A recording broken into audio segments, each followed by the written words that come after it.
Hello, I'm Michael Liebreich and this is Cleaning Up. And welcome to the last episode of 2023. And we're establishing a new tradition here at Cleaning Up because my guest this week was also my last guest of 2022. It's Lord Turner of Ecchinswell, Adair Turner, former chair of the UK's Financial Services Authority, former Director General of the Confederation of British Industry, and now chair of the Energy Transitions Commission. Or, as we call him on Cleaning Up, he is the Lord of the Net Zero Transition. Please welcome Adair Turner to Cleaning Up. Before we start, if you're enjoying Cleaning Up, please make sure that you like, subscribe, and leave a review. That really helps other people to find us. To make sure you never miss an episode, subscribe to us on YouTube or your favourite podcast platform, and follow us on Twitter, LinkedIn, or Instagram to participate in the discussion. Also, you can visit cleaningup.live to access over 160 hours of conversations with extraordinary climate leaders. And you can subscribe there to our free newsletter. That's cleaningup.live. Cleaningup.live. And if you particularly enjoy an episode, please spread the word, tell your friends and colleagues about it. Cleaning Up is brought to you by our lead supporter, Capricorn Investment Group, the Liebreich Foundation, and the Gilardini Foundation. Lord Turner, Adair, welcome back to Cleaning Up. Thank you. It's great to be here again, about a year exactly after we last did this together. That's right. So we did this in December last year, and we called it Lord of the Net Zero Transition. So here you are again. We're now doing Lord of the Net Zero Transition Redux, the 1 year update. Well, yes, and hopefully we've made some progress. I think the world has made some progress over the last year, which we might explore, but still obviously not enough progress to limit global warming to the extent that we'd like to. Fantastic summary, and those who are of an impatient nature can probably stop listening there, but let's take that as a jumping off point, because you and I are both back from COP28. Now, people listening to this, by the time it comes out, will, I think, probably be fairly sort of sick and tired of chewing through this word was used and did they say abate and whatever. But what was your overall impression? Are we exactly where we were last year in terms of the trajectory, or have we? I think we've edged forwards, and at one level, people would find it very surprising to have that judgment, because one of the key sets of words was transitioning away from fossil fuels. And I think a lot of people would think, well, how can that be progress when it's so absolutely bleeding obvious that there's no way of limiting climate change without moving massively away from fossil fuels? But that was a step forward in terms of getting 190 countries. You have to remember, this is a unanimous decision-making process. Any one individual company can just kill it. So at one level, it's a country. Country. Yeah. And so at one level, it's bizarre in a way that we get anything out of it, but simply getting the recognition that we are going to have to move beyond fossil fuels is a valuable thing. There were also, on the mitigation side, where I focus my attention, again, the commitment to tripling renewable capacity by 2030. A lot of that will happen in any case, but it's still valuable to make sure that everybody knows that's where we're heading, because it does mean that people think, we're heading in that direction, so now I will invest behind it. And a lot of this is about creating a set of expectations against which people invest, which then brings the expectations true. So I would say some of the key things in the final agreement is the transitioning away from fossil fuels. There's an interesting phrase about tightening up what is in the national determined contributions before COP30 in Brazil, and saying that those ought to set out for every sector and category what countries are going to do to be compatible with 1.5 degrees centigrade. And that is more pinned down that is what an NDC should involve than it was before. And it's now going to be for the UNFCCC, the United Nations Framework Convention on Climate Change, the ongoing body to try and make that real. And then there were these commitments which they initially got individual countries to sign up to, and then we're in the final text on tripling renewables and doubling the pace of energy efficiency improvement. Now, at one level, again, that's a declarative statement, but it gives you a framework to then say, okay, now what specifically are you going to do to deliver that? So it was an edging forward, but it still leaves us highly likely, I'm afraid, to overshoot 1.5 degrees centigrade. Yeah, and I think I've now reached the point, maybe it kind of comes with a little bit of grey hair and a little bit of sort of a few miles on the clock. I turned 60 in the intervening years since we last spoke. I just think this kind of, the phrase bending the arc is just incredibly sort of descriptive for what these processes do. Yeah. I wrote after, there was Copenhagen, COP15, which was a disaster. And then there was another one, which I think was in Cancun or somewhere like that. And I wrote a piece called Ya Basta, Enough. Just stop. This is discrediting those of us working on solutions because we're not getting the breakthrough. We're not getting the result. And it's just embarrassing, flying off around the world and doing this year after year. But you now sort of see that each time, obviously Paris was a big jump forwards. Glasgow was a big jump forwards. But even these kind of intermediate COPs, they do kind of bend the arc just a little bit, don't they? No, I think the bend in the arc is exactly that. Paris got people to agree that there was a clear objective. That there was an arc. Well below 2 degrees centigrade, ideally 1.5. And it began to indicate how rapidly we'd have to get emissions down. There was then further work by the International Panel on Climate Change with its report on 1.5. And out of that, you then had the International Energy Agency in 2021 for the first time putting out there a scenario of how you would have a reduction in the use of fossil fuels, which was compatible with 1.5 degrees centigrade. Now, it established a benchmark that you could look at. Glasgow got us to, we've got to phase down coal, and now effectively, we've got to phase down fossil fuels. And alongside that, there is just a gradual development of the technologies and the markets which can reinforce it. Now, it's all slower than we want. I would say on the basis of existing policies, we'll still warm by over 2 degrees centigrade, but it is beginning to head. We are bending that arc down and we just need to keep working at it. Yeah, and I think last time that we spoke, I actually asked you at the end, do you think that we will, that 1.5 degrees is 1.5 still alive? And you said probably not. So it is, the frustration is, of course, we are bending the arc, but we're bending it really towards, I think it's kind of, you could still say well below 2. It's currently over 2, but if we keep on bending, and of course it's the real economy that actually has to deliver this stuff. But I can see us getting below 2. I gave up on 1.5 almost exactly when that IPCC 2018 report, around that same year, was when I decided I just can't see us doing the things required to stick to 1.5. Well, look, 1.5 is certainly technically possible. If either you or I, Michael, were the benevolent dictator of the whole world, we could, I think, limit to 1.5. Well, you're suggesting you couldn't do it. I'm confident I'm wincing. I think we can. I think we can, but I would be very careful if we were going to do it. I tell you what I would want to do before launching a whole bunch of sort of great leap forwards and collectivization of the farms type initiatives. I would want to actually play out the unintended consequences of moving to 1.5, which I don't think have ever really been explored in terms of... Well, maybe I'm more of a technological optimist. I think we could limit to 1.5, maybe with a tiny overshoot, with technologies that we already know, with really trivial effects on living standards. And so I think we're probably not going to get there, but that's because we're just not going to succeed with the degree of political coordination across the world required to get there. I think we're more likely to end up warming the world by 1.7, 1.8. But now, let's be clear, limiting it to 1.7, 1.8 is transformational compared with allowing global warming to run to 2.5 or 3. But I think we should still be trying to make sure that 1.8 is 1.7 is 1.6. In this range, 1.5 to 1.8, there's a hell of a lot to be said for getting it as low as possible.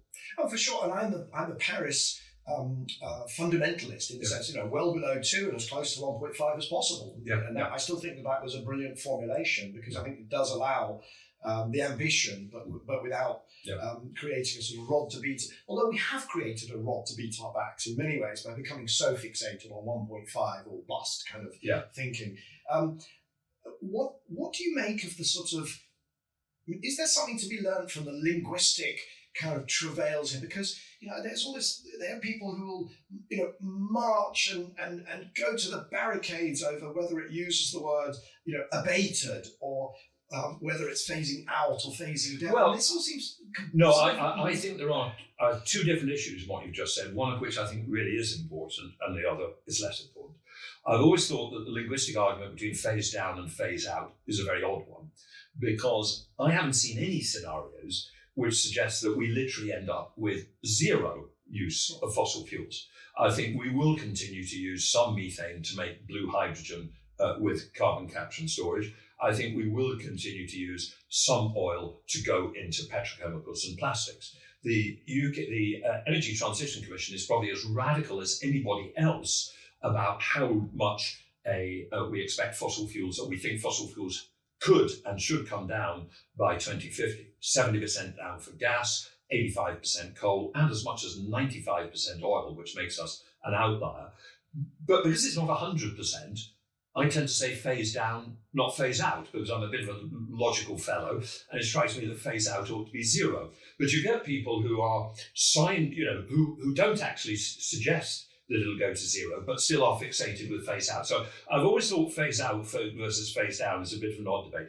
Abated versus unabated, this is an important debate, because what you will get is OPEC say, we agree that we will have to phase out the unabated use of fossil fuels. But what they then do is say, and we can still go on consuming 80 million barrels of oil a day in 2040 and 50, because we're going to do 20 gigatons of carbon capture and storage or removals. That, I think, is a real debate. I think we're going to have a real debate about, in getting to net zero, what is the balance between actually reducing fossil fuel consumption and production, and what is the bit that we offset with carbon capture and storage or removals? And our answer at the Energy Transition Commission is 85-15, roughly. 85% of the reduction has actually got to come by using less gas, coal and oil, and only the last 15% is offsetting it with carbon capture and storage and removals. But I'm going to push back, because I still don't kind of follow it, because you're saying that you are going to allow abatement, right? Yeah. You're going to have carbon capture and storage, but presumably in your figures you have no unabated. Effectively, to get to net zero, you have no unabated. Yeah. So what's the problem with a wording that says we're going to phase out unabated? I would say, no, I'm not against that. It's just that's not sufficient in itself. I mean, to be very clear on what I would like to say, it is to completely phase out the unabated use of fossil fuels, and it is to rapidly and dramatically phase down the consumption and production of fossil fuels, even if they are abated. But if they're abated, what harm are they doing to the but I think because you've then got to say, I mean, there's nothing wrong with phasing out unabated, but it won't be sufficient, because I simply don't think we are going to be able to do the scale of CCUS and removals for that to be sufficient without bringing down the use of fossil fuels. And I think there's a real danger that if you simply buy off on unabated and don't get a commitment to actually running down the actual use of fossil fuels, you will have people saying, okay, that abatement is going to come later, right? And they'll invest in coal, they'll invest in oil, they'll invest in gas. Their model has, and in the 2040s, we'll do 20 gigatons of offsets. But when we get there, they won't do it. I think this is a risky strategy. So I do think that we've got to be clear that we are very significantly going to run down the use of fossil fuels. So to us, it's important to have a vision that the vast majority of the reduction is actually from using less fossil fuels. And I see the risk on the sort of leaving retrofitting of abatement very late in the process, and that needs to be that would need to be closed off.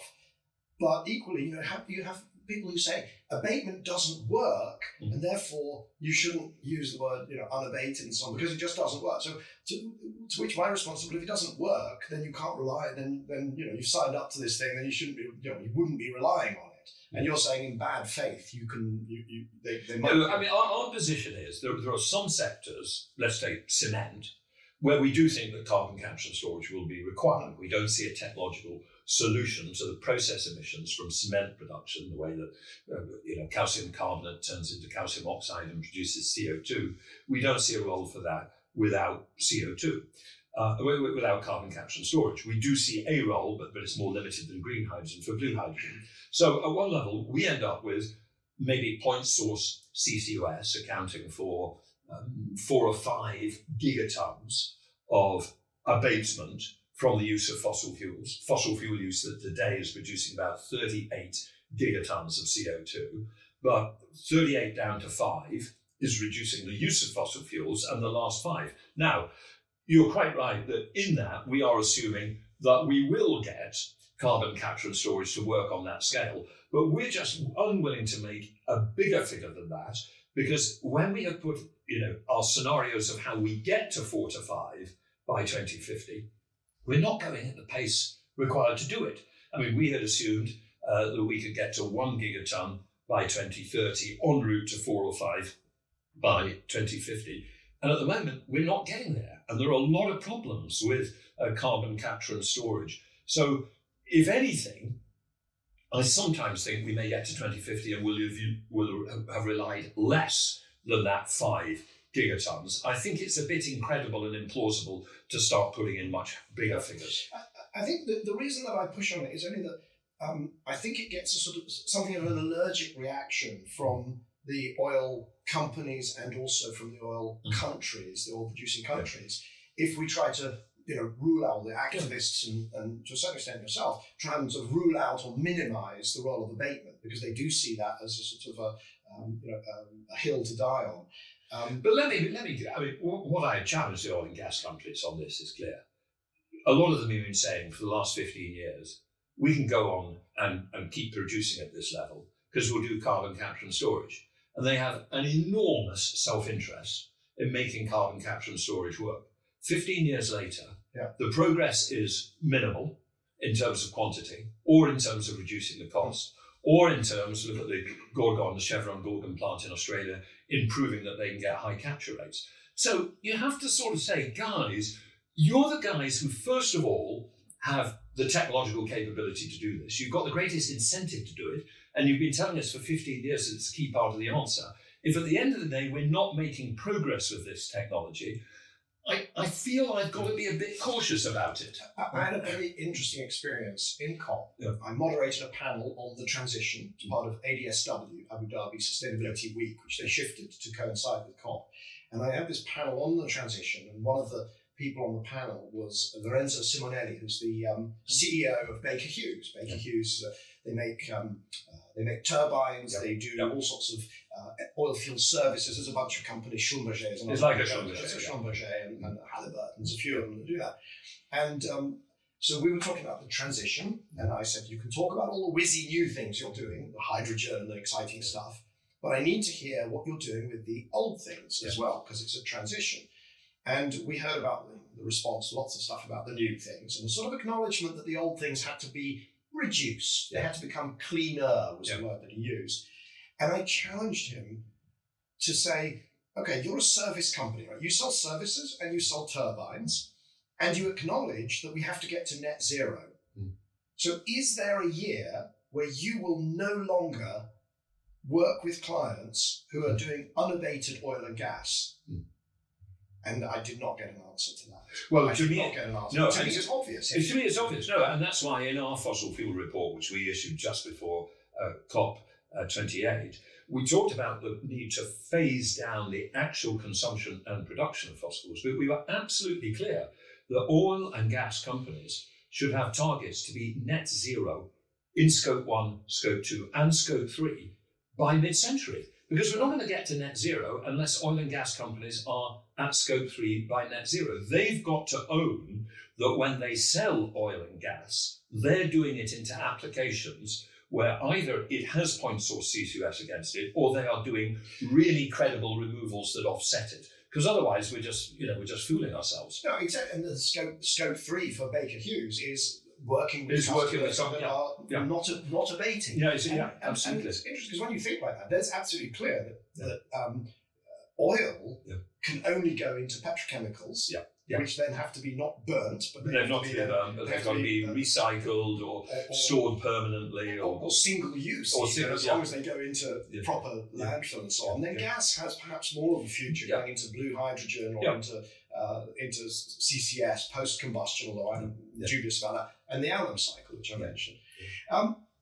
Let's just COP. It was controversial because it was held in Abu Dhabi. In the Emirates, in Dubai, and the president was the CEO of an oil company. Somebody I know well from when he actually earlier, Dr. Sultan, Mazda, who had actually started his career as a senior executive with Mazda, the clean energy initiative. But it was controversial. Was it in the end? Do you think helpful? Is it helpful to have these sorts of events in out-and-out petro-states, which is what this effectively is? Actually, I think it was at the end of the day. And I think I think one does have to give some credit to Dr. Sultan for having landed, and he put a lot of work into it, this final commitment to transitioning away from fossil fuels. And to have that in a country which clearly relies on fossil fuels, I think is quite useful. Now, that doesn't mean we should always have COPs in fossil fuel countries, though we are going to have next year, because it's going to Azerbaijan, which produces a significant amount of oil. But it should rotate across the world, and as it rotates across the world, it will rotate between countries in very different positions. So COP 2030 in Brazil, I'm sure, is going to have a lot of focus on deforestation, on the appropriate role of bioenergy, the appropriate role of hydro. I mean, Brazil has a very distinct and different energy and ecosystem than other countries. But I think on your narrow question, I think getting the CEO of ADNOC to be out there arguing we have got to have some language that recognises we're moving away from fossil fuels, even if people are worried it was still a bit weak, I still think that's helpful. Even if he gives interviews where he says that would mean that we'll end up back in caves. Well, I think that wasn't, I think, the interview. He ended up in a very odd spat with Mary Robinson about it. And actually, it was a very odd comment because it was completely contradictory with other stuff that he'd said at other stages, where he had said, we do have to commit to running down fossil fuels. I think he probably just felt a bit personally riled by that situation. But what we've been absolutely clear, and I said it earlier, we've got to commit to a very significant rundown of the use of fossil fuels. And I think it's helpful that at least for the first time, we've got some understanding that is the direction of change and that is now universally agreed. There was at one point in the text something that I quite liked, which was, it talked about phasing down, phasing out, one of these, but it talked about doing production and consumption of fossil fuels. And to me, that's really important because they have to both be wound down at the same rate. If one goes faster than the other, then you'll either get a huge price spike or you'll get a collapse of revenue for and the failed states amongst the petro-producing countries. So that I rather liked, but it kind of came out. Yeah, that disappeared, and we were very clearly calling for commitment to reduce the use, the consumption, and the supply, the production of fossil fuels. That got taken out, and I suspect that what got taken out was the production bit, because what you do get from the oil and gas countries and the oil and gas companies of the world is to say, I can accept that you've got to reduce consumption, and we're just passive producers. You drive down consumption and we'll drive down supply. I absolutely agree that the highest priority on policy is to drive down consumption, to electrify our road transport fleets, shift to sustainable aviation fuel in aviation, a shift from the use of gas to heat pumps in a residential heat. So it is driving down demand. But I think there is also a role for constraining supply, because I'm worried that if, let's take gas, we want to be ending up not with 4,000 BCM, billion cubic meters a year, but 700 or 800. And if people go and put in place capacity, which assumes that the answer will always be 2 trillion or 3 trillion, Once that's in place, it will run at marginal cost, and it will run at a price, as it were, supply will find its own demand. So it is appropriate to have policies that say no more exploration. Let's stop developing fields other than we've got at the moment, alongside the absolute priority, which is driving down demand. Yeah, and the naive activists would say the problem is oil and gas, so we should simply turn the taps off. Yeah. Of course, that would be a huge price spike and enormous suffering.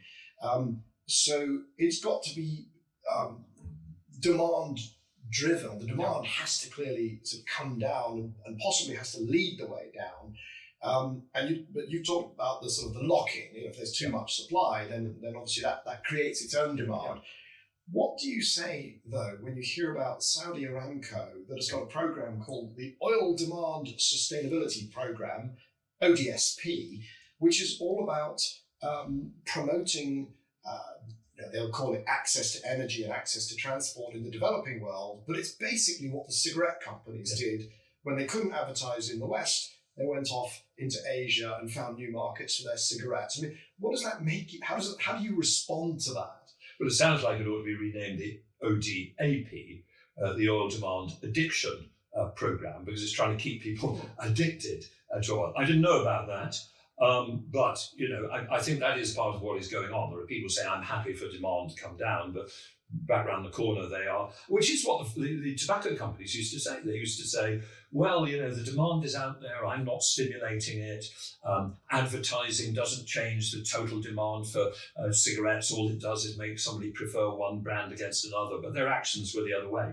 I don't think we should be doing that, and I think those countries are ill-served by that, because I think there are many technologies which enable us to move faster beyond fossil fuels, in particular oil, but also gas, far faster than we used to think. And I think to lock people into oil and gas demand is to lock them into less secure sources of supply, which are more susceptible to global geopolitical and economic risk and volatility, and to lock them into, for instance, local air quality pollution from the use of oil in transport. So I'm not entirely surprised to hear you tell me about that, but it is clearly completely contradictory to the standard oil and gas company argument, which says we are simply passive.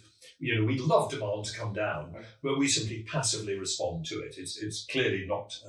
It's not consistent with that. And what we'll do is we'll put a link into the show notes so that anybody listening can read the news stories about when this program was discovered. Sadly, it's not that rare. Even in this country, we have something called the Energy Utilities Alliance, which is essentially the gas heating lobbying group. The CEO of that, Mike Foster, former Labour junior minister, and they were caught because he had charged a PR company based in Birmingham with a campaign whose target was to spark outrage about heat pumps. Spark outrage. And of course, we have the lowest... One's reminded of the old stuff which was discovered from Exxon 30 years ago. Our product is doubt. At that stage, that was aimed on just spreading doubt about the very existence of climate change, telling people the science was uncertain, and it was very successful. I think for 15 or 20 years before it became so obvious that there's climate change that almost nobody could deny it, it helped to give people an out of saying, I don't really believe this. No, and it's quite clear at the moment. I didn't know that was coming specifically there. Let's be clear, heat pumps work. Now, the one thing that has happened, Michael, since we met last year, is I have a very good working heat pump in my country cottage, which is not one of the best insulated. We put in some double glazing and some stuff in the loft, but it's not a super insulated house. And it works. And I think this mythology that heat pumps only work if you've insulated your house to the absolute limit is nonsense. These things work very well. And that's in Ecchinswell. That's in Ecchinswell. Ecchinswell. I've forgotten how to pronounce it between last year and this. So the UK has the lowest heat pump installation rates in Europe, and Mike Foster is out there telling people it's because of the geology, something to do with the geology of the UK, that they don't work. It's extraordinary stuff. We actually had Naomi Oreskes because so I have a co-host now, Baroness Worthington. Bryony. I'm sure you know very well.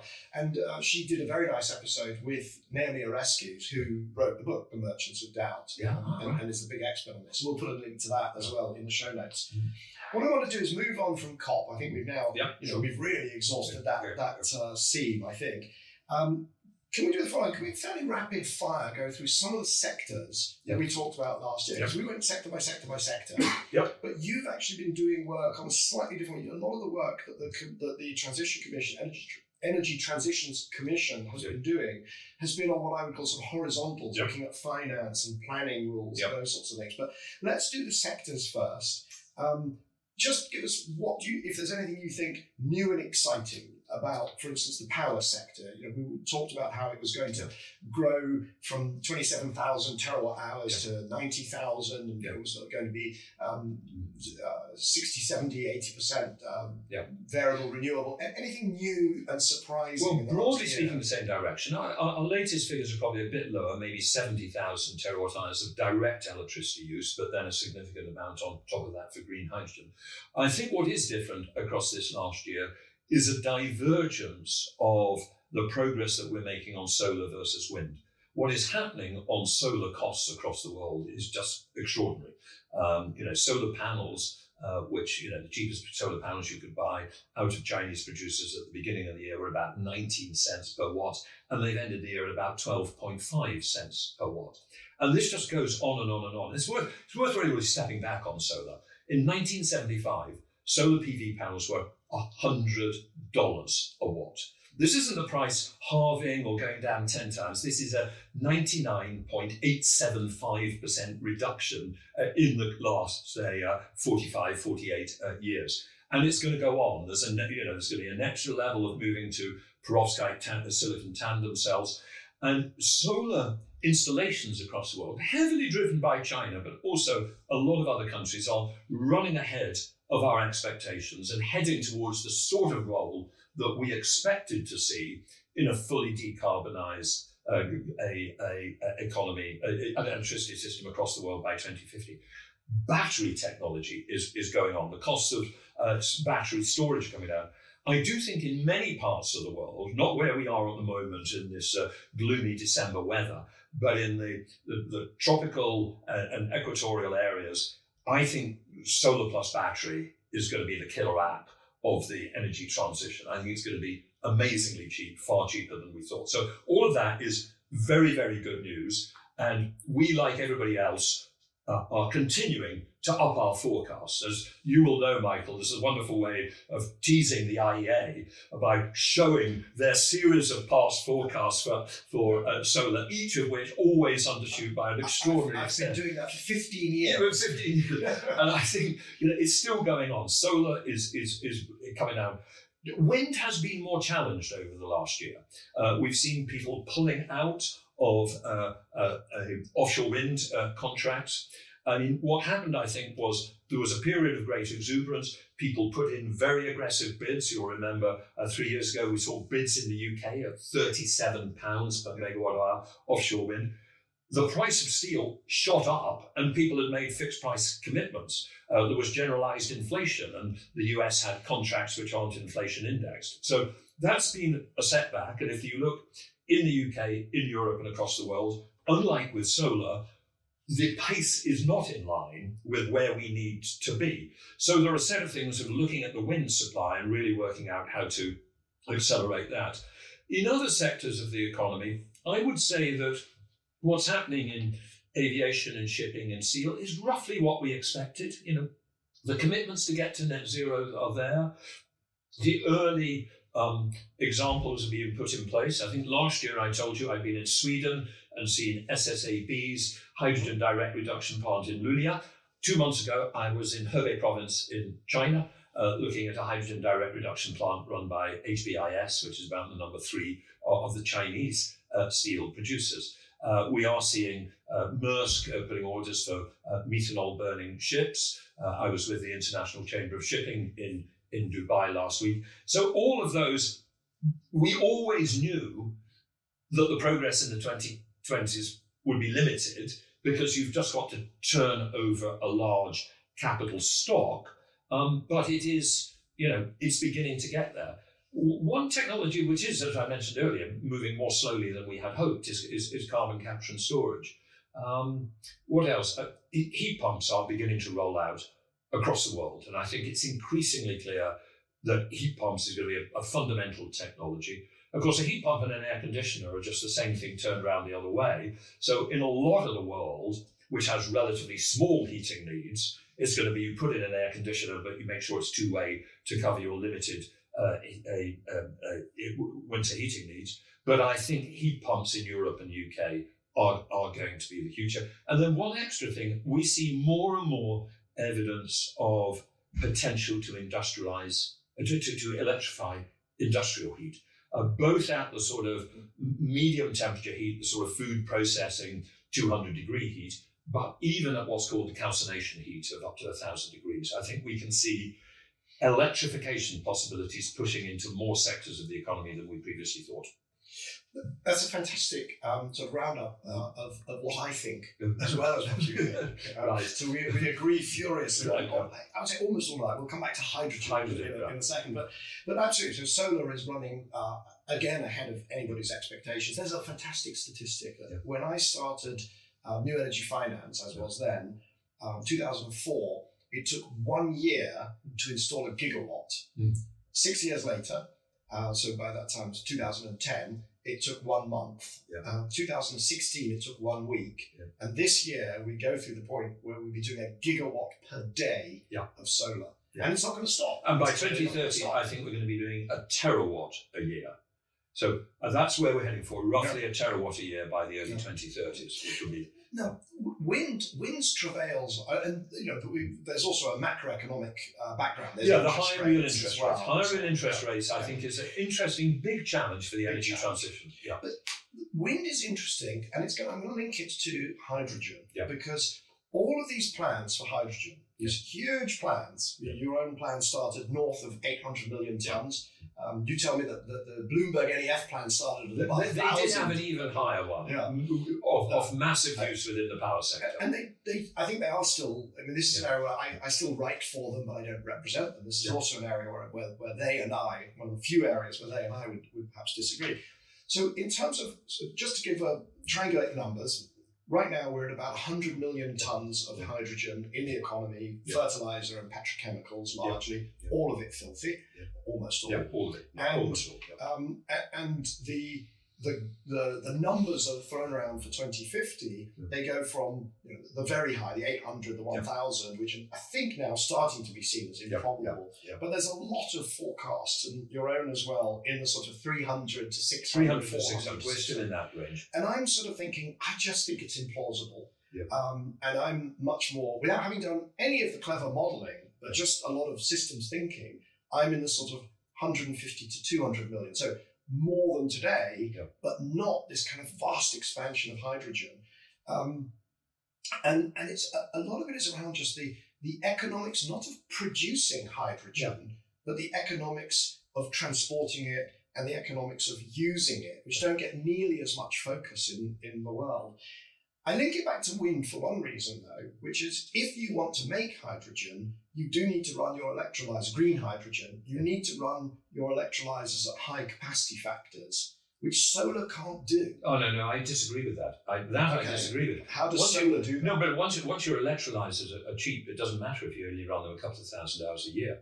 Once electrolyzers get to $200 a watt, which I think, a kilowatt, which I think they would do, I think we will see a lot of green hydrogen, not based on grid-based electricity, but on captive renewables, only running 2,000 hours a year. Because once you get your electrolyzers that cheap, 90% of the cost is and even running at 2,000 hours a year, 90% of the cost is the renewable energy cost. The actual capital depreciation cost gets sufficiently small that it doesn't matter. So you can put it next to captive solar. And if you look at the developments occurring, for instance, in India, most of them are not assuming grid connection to run your electrolyzers at a high capacity utilization. I think it's more complicated than that. And the reason I do is because more of the cost is actually the electrolyzers. Will do the same as what solar did and the same as what batteries did. And they will go to, not zero, but they will asymptote towards zero. But so much of the cost in this is actually pumps and compressors and flanges and the substation, the electrical equipment, and then you've got to get the pipeline to get it somewhere, and it's all got to be made out of fabulous steels because of embrittlement and so on. So, this idea that hydrogen cost is going to drop by 10x just because batteries did, and certainly for the user, it absolutely categorically won't. Well, we're still bullish that green hydrogen will come down to, say, $1.50 a kilogram. We are by 2050. I think before that. I think by 2050 it will easily be there. I mean, let's remember, you have people out there, and maybe they're overstating it, and Mukesh Ambani in India says he can get it to $1 a kilogram by 2030.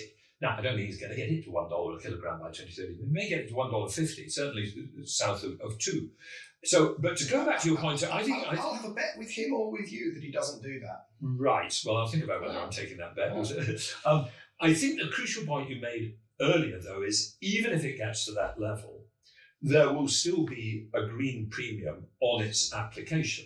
So if you turn that hydrogen into ammonia to run ships on, even at $1 or $1.50 a kilogram, that will be more expensive than using heavy fuel oil. And I do think we have to accept that there are some sectors of the economy, cement, shipping in particular, probably petrochemicals and plastics, where even in the long run, there will be a cost premium to having a zero carbon economy. Now, I don't think such a heat, which you mentioned earlier, unfortunately, is what. Well, I mean, and that may be one of the inputs to that. So you have to the petrochemical process. Now, we mustn't get into a situation of saying we're only going to decarbonize those when there are new technologies are as cheap as the old technologies. There can be a net cost to the economy, because if you decarbonize plastic production and plastics cost you 50% more, the impact of that on a plastic bottle full of Coca-Cola is so small that you're not even going to notice it. If you decarbonize shipping, and even if the freight rates are 100% higher than they would otherwise be, the impact on the cost of a pair of jeans made in Bangladesh and bought in New York or London is so small it doesn't matter. So we do have to accept that there are some sectors of the economy which will need carbon prices or regulations to overcome that green premium. And we shouldn't be afraid of that. That is part of getting to a net zero economy. I think, though, there's a number of different sort of issues I could take with that. Okay. One is that it's very easy to sit here as sort of wealthy people in the rich country saying, well, it doesn't matter if the jeans cost a bit more, and it doesn't matter if the bottle costs a bit more, and if it doesn't matter and you add it all up.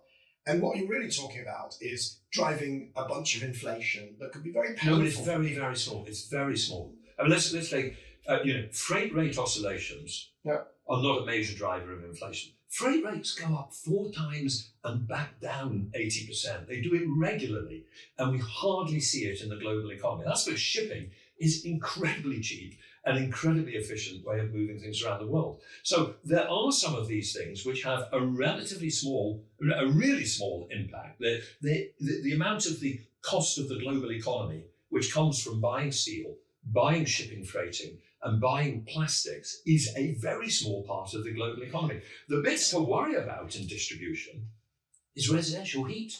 That's where there are real costs that people may resist. So I think I do think one has to run the numbers here and see. I don't think it matters at all to the global economy or to the standard of living of anybody if in 2050 the cost of steel is 25% more than it would otherwise be. Its impact on the global economy is trivial. So I did some numbers around hydrogen. Yeah. There's a piece, and again, we'll put a link into the show notes so that the audience can follow it, where I looked at why is it that so few of these projects have reached final investment decision. The Bloomberg database, there's 170 million tons. There's enough projects to do nearly double the amount of clean hydrogen as the hydrogen we use, but less than 1% have gone ahead. And the way I figured it out was this, that dirty hydrogen is about $1.50, and clean hydrogen is about $3.50. So there's a couple of bucks delta.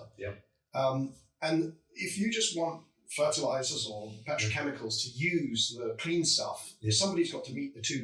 Somebody's got to meet the $2. But it's more than $2 if you want to then push hydrogen into things like steel or, of course, transportation, but all these kind of ammonia and shipping. You would, because they're not currently using hydrogen, so clearly it's a worse solution for them. They have to do something else to get them to not just use clean hydrogen, but to use hydrogen at all. So I averaged it out, plus or minus, at about, let's call it $3 per kilo that you need in terms of green premium. And then you start to look at some of the targets, some of the numbers. There's a figure that the Hydrogen Energy Ministerial came out with in September in Tokyo. They no doubt signed this document and had a good lunch and announced it as a fabulous statement. They said that there would be 90 million tons of clean hydrogen by 2030. And you multiply 90 million by 3, which is the premium somebody has to sort of find down the back of the sofa, you get to 2.7 to $270 billion gap. Right. But you need to find 10 years of it to do project finance. So there's a $2.7 trillion gap that has to be filled by finance ministries to put 10 years worth of money on the table today to meet the number of the output of hydrogen that the Hydrogen Energy Ministerial said was needed, and that's needed according to the IEA, to be on track for net zero. It's just improbable. It's just improbable. Well, Michael, I'd have to sit down. Those are a set of figures, and I'm not quite good enough at mental arithmetic to get that absolutely clear. But look, the slow progress of hydrogen doesn't surprise us at all. If you go back to our report on hydrogen, we very clearly saw that the takeoff of total hydrogen demand would be very small up to 2030. Only 10 or 20 million. It might go up from 100 million to 120. All the big takeoff that we believed, even on our 800 million figures, was in the 2030s and 40s, because we always knew it would take time for people to work out whether they were going to buy methanol burning ships or ammonia burning ships, place the orders for them. There's an S curve of, even if you replace the whole fleet, we always knew it would take time to, we built models which assume that you switch to either hydrogen, direct reduction, or to methane-based direct reduction and CCS when blast furnaces come up for relining. And when you did that, you realize you wouldn't have. So we, in our hydrogen report, said policy should focus on stimulating early demand, because we thought we'd get supply running ahead of demand. And that is precisely what has happened. So in a sense, the way that this played out in the short term has not surprised us. I think all I'm adding to that is this idea of that it's not just that it takes time to reline the furnace, etc., but it takes time to actually put the policy in place to pay the green premium. No, it did. Where there is a green premium, it is in the hundreds of billions. And we need clear policies. Now, I'll tell you, and we were discussing earlier, you don't necessarily agree with this. I think one of the most obvious things in the world is we should have a global carbon price on global shipping. It's something that President Ruto of Kenya called for at the meetings at Nairobi in September.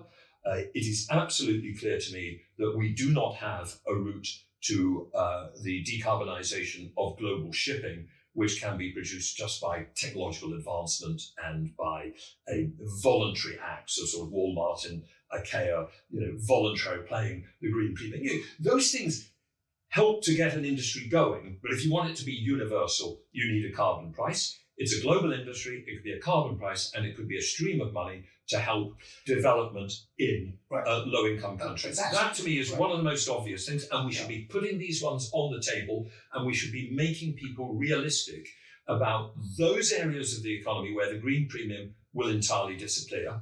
Road transport electrification, heat pumps in houses, in residential houses, and those where it might disappear eventually, hydrogen direct reduction, and those where almost certainly it will never disappear, shipping and petrochemicals. So the only area on that the way we disagree, because you said that we disagree, I agree that we need a carbon price on shipping to drive the transformation.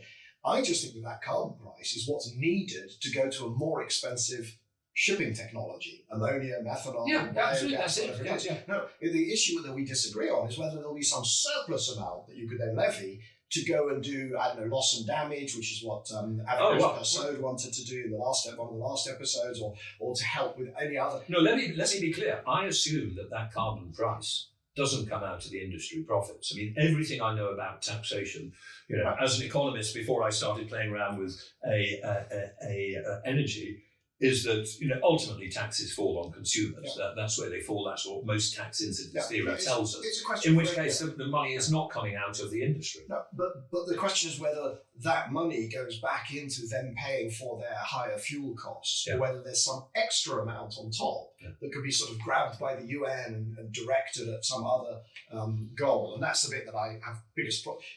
It'll produce higher shipping rates. So the higher fuel costs will be made by the higher shipping rates, and there'll be taxation. I think there will be taxation available. So the shipping industry, just to be clear, what you're saying is the shipping industry will not only have to invest in new ships and higher cost fuel, but will also generate more cash to be directed at other climate. Price. I said that to the International Chamber of Shipping in Dubai on Sunday, and far from getting lynched, a lot of people came up to me afterwards and said, "This is so bloody obvious, we've got to get on with it." I'd be surprised if they had understood the detail of it. I'll be honest, but I'm going to do more on shipping. Bryony Worthington, Baroness Worthington, who's doing some of the hosting here, she actually had Joanna Christensen, shipping expert. The Global Net Zero Alliance. I promised we would get to look at some of these kind of horizontal issues that you talked about, that you've also not just talked about, you've done reports on. So we've talked about your fossil phase down work in the context of COP, but you've also worked on materials and resource requirements, supply chains, and also planning processes, the need for speed in planning. Do you want to take those in any particular order? Well, let's take the planning one. I mean, lots of countries have aggressive objectives for rolling out renewables. The world has now agreed 3 times tripling at the global level. The UK has a target of 70 gigawatts of offshore wind by 2035. But at the moment, things are just not, particularly on the wind area, not so much the solar area, they're not occurring at sufficient pace. One of the issues there is grid connectivity. We need to invest in grids, and we're going to be doing a lot of work on that next year on how to invest in grids ahead of demand. But one of the problems is planning and permitting. It takes a long time. So we did a detailed piece of work on why does it take 11 years on an offshore wind farm to go from the initial concept to actually the thing operating. What are these processes? And what you discover is, a lot of them they're failures of a well-designed process. You have steps in the process which are sequential, which don't need to be sequential. They could be parallel. You have processes whereby every time you do an offshore wind farm in a particular location, you do the environmental assessment all over again, rather than having done an environmental assessment for that whole large area and saying, this is an area where we are happy to go ahead with wind farms. There are a whole set of different, you also have in some countries there aren't enough officials trained in the ministries. So the thing just gets held up by a sort of, it's in the in tray and we haven't got round to it. There is also then opposition from often environmentalists who want us to deal with climate change but don't want those wind farms or those transmission links near them. And what we set out was a report which said, here's how to do it, but here's how to do it without just tearing up environmental standards. And for instance, we deliberately went to Nature Conservancy Council and World Wildlife Fund and made sure they were happy to endorse the report and saying this is getting the balance right. So it isn't saying ignore whether this is a migrating birds area. And so there is a lot to be achieved there. And one of the things we were very strongly stressing to governments, the European Union, is you've got to have a heavy focus on this, because otherwise you can stand up as the Prime Minister and set your target, but you'll find it doesn't get delivered because all this really nitty-gritty stuff. So that takes me back actually to stuff that I was doing at McKinsey, core process redesign. Yeah. It was a huge practice and I was very involved in just debugging these sequential processes and doing in parallel what you can. And it's an issue, the transmission issue is an issue around the world. It's not just transmission. the planning is also the actual, the land use, and it leads to the next one, which is mines, minerals, resources, and processing thereof. What have you been able to debug? Because they say that it takes 16 years to start a mine. Well, it varies. It varies. Look, we looked very carefully at all the demands which would come from the energy transition question, where it be rare earths like neodymium that was going to magnets in wind turbines, or the battery metals and nickel, manganese, cobalt, lithium, or crucial one, copper. Copper for transmission lines. We looked at how much reserves are in the world. Don't worry about that. There's lots of these minerals out there. We looked at how long it takes to develop mines and processing. Processing is often as important as mines. We looked at local environmental impact. And basically, we ended up saying these are manageable problems, that they're going to have to be managed. Take local environmental impact. It's very important for us to focus on local environmental impact. It is also important for us to place it in context. Of course, mineral mines that mine for minerals will have a certain footprint across the world. You will take a perhaps rather beautiful or sensitive bit of a landscape, and for a period of time, you'll be tearing it apart from mines. But let's be clear, all the mines in the world are a trivial pinprick on the Earth's space compared with agriculture. Look at water demands in all the mines, and also everything for electrolyzers to produce hydrogen out of water. You end up with figures in the sort of 4 billion cubic meters, and you end up with 4 trillion cubic meters used in agriculture. So, and by the way, in mining, it turns out that one of the most destructive bits of mining is gold mining. And that's not because we need gold mining for the energy transition question. So look, hugely important issues, but we were clear they're manageable. One of the ways that we're going to manage is by recycling. And we've got to be really ferocious about recycling all of our lithium and nickel and manganese and cobalt, which we can do. The other thing which makes you feel good about it is technical innovation. 5 years ago, everybody was terrified that cobalt supply would be a restriction on electrification. Do you know where the cobalt price today is? It's about at a historic low. Forecasts of how much cobalt we will need in 2030 have come down about 60%, even as our forecasts of electric vehicles have massively gone up. Because people simply realised that there would be a shortage there, so they've designed cobalt out of the batteries. You don't need cobalt in a battery. So they are hugely important issues, but we're convinced they're manageable issues as long as you anticipate them well in advance. The recycling is a fascinating one. I recently tweeted a short thread because there are more and more companies that can do 95% plus recycling of pretty much all of the different critical metals in the batteries. And what I've thought about is, well, hang on a second, because in the 15 years, 10 years, 20 years that battery operates, technology improves. Yeah.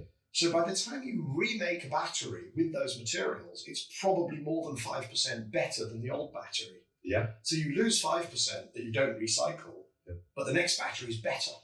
And so actually these minerals that we take, if you now take minerals out of the earth, put them in a battery, they will actually be doing their service as a battery forever, as long as we can improve battery technology faster than the losses.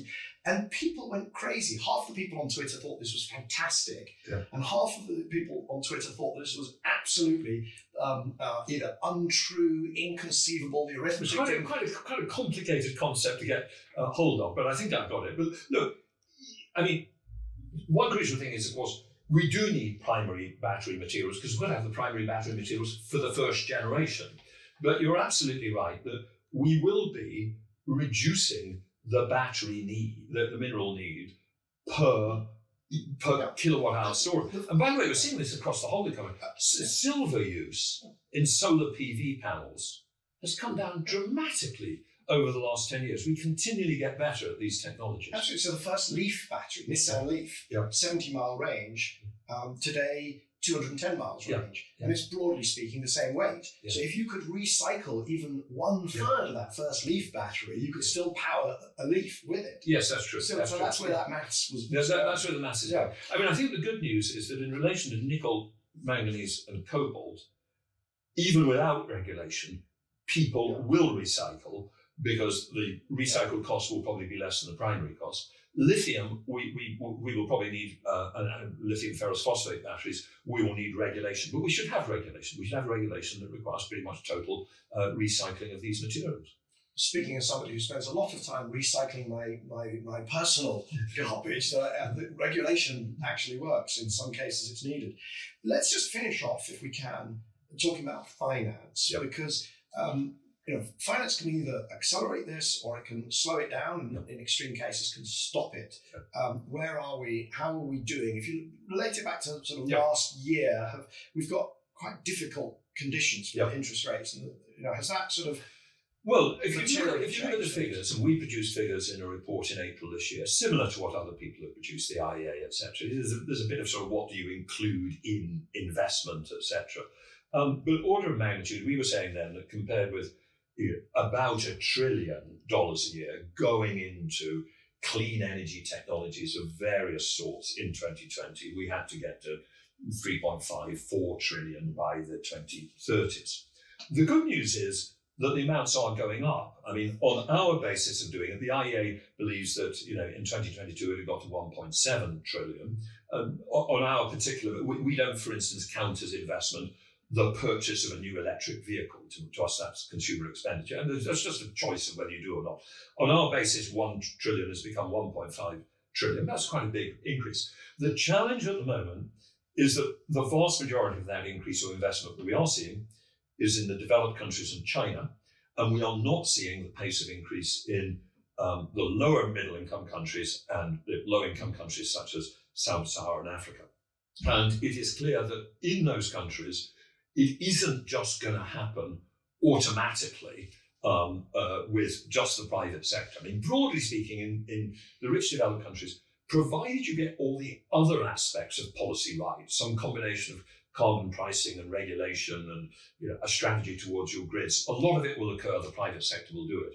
You can't rely on that in the developing countries. And so this whole agenda of the multilateral development banks, what's called blended finance, public finance and private finance together, reducing the cost of capital in lower income countries, I think is going to be really important. I think if you look at the COP28 commitment to tripling renewable capacity across the world, which really should mean 5 times in sub-Saharan Africa, even by 2030, that won't occur without, flows of money through development banks. We're beginning to head towards agreed reforms on that. The new head of the World Bank, I think, is clearly committed to a major shift in what they're doing, but that is a potential barrier to making enough progress. One of the recent episodes, I had Avinash Persaud, who's one of the originators of the Bridgetown Initiative, PM Prime Minister Mia Motley in Barbados, her initiative. And he's now, I think, gone off to the Inter-American Development Bank. But he talked about this. And I think that the concern, and I've been talking about blended finance with people like Rachel Kite, one of the very first people on cleaning up. Been talking about it for nearly 20 years, and it's billions, tens of billions. Maybe you could really tweak all the dials and get it up to hundreds of billions, but you've laid out the challenge. Yeah. The challenge is the difference between $1.5 trillion and probably 4 trillion. Yeah. So unless it starts with a trillions, are we really going to get there? Yeah, well, I think what will happen is that the trillion up to 2 trillion, which is required in China and the developed countries, I think, could occur. The $500 billion up to, let's say, 1.5 or 2, which needs to occur outside those, that does need a booster rocket. And part of that comes from the mobilization of domestic savings. I'm more optimistic about that in India. I mean, India has big oligarchs, big companies, capital markets that can mobilize a lot of money. But when you get to sub-Saharan Africa, I mean, this just simply isn't going to occur without significant development banking. So, we may fall short of that, but at least that has really shot up the agenda over the last 2 years. And I think, some important things are happening there. It's very interesting talking to a former financial regulator, because in a way, this is a sort of macro-prudential, micro-prudential problem that we can all deal with climate change in our countries, get everything working, but if there isn't $2 trillion going to the the global south, every year, climate change is still going to come and get us. No, that is right. Now, I mean, it will grow there. I mean, depends what you count. I have a worry about this for global south. I think it's just become so, unclear what exactly it is. I prefer to divide it between, there's China, there's upper middle income countries, there's lower income countries, and there's lower income countries. I mean, the challenges of sub-Saharan Africa versus Indonesia and Vietnam versus India and China are very different challenges. I think you have to get granular. Look, I think a lot of progress will. I mean, I'm quite bullish on what may well happen in Indonesia, in Vietnam. These are countries which are attracting private external investment. It's the lower income countries where I think we are a long way off target for what is required. Yeah. Fascinating as last year.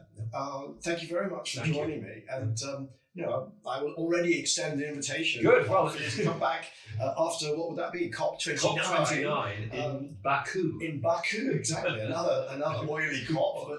But we're going to have plenty to talk about. I've got absolutely no doubt. It's a huge pleasure. Thank you for joining me. Great. Thanks very much. Thank you. So that was Lord Turner of Ecchinswell, Adair Turner, Chair of the Energy Transitions Commission, back for a second time in what I hope will become a tradition to help us close the year here on Cleaning Up. As always, we'll put links in the show notes to the episodes mentioned during our conversation. So you could start with episode 110, and that was Adair Turner helping us to close 2022. There's episode 2, Rachel Kite, Investing in Climate Leadership. Episode 141, Naomi Oreskes, Lifting the Curtain on Climate Change Denial, in conversation with my guest host, Baroness Worthington, Bryony Worthington. Episode 143, also with Bryony Worthington, that's Joanna Christensen, is Shipping the Easiest Hard-to-Abate Sector. And episode 145, Avinash Persod, the Bridgetown Initiator. We'll also put links in the show notes to the recent Bloomberg NEF piece that I wrote entitled Clean Hydrogen's Missing Trillions, the thread that I put on Twitter about battery recycling, the actual agreed text that came out of COP28, which is called the Global Stocktake, and a link to some press coverage of Saudi Arabia's oil demand sustainability program. And that brings to an end 2023 and Season 10 here on Cleaning Up. And we'll see you for Season 11 in the new year, starting on January the 10th. So enjoy the holidays from me, from my guest host, Bryony Worthington, and from the whole team here at Cleaning Up. If you've enjoyed today's conversation, please remember to like, share, and subscribe to Cleaning Up, or leave us a review on your chosen podcast platform. And do please spread the word on social media or by telling your friends and colleagues. And if you want more from Cleaning Up, sign up for our free newsletter at cleaningup.live, where you'll find our archive of over 160 hours of conversations with extraordinary climate leaders. Cleaning Up is brought to you by our lead supporter, Capricorn Investment Group, the Liebreich Foundation, and the Gilardini Foundation.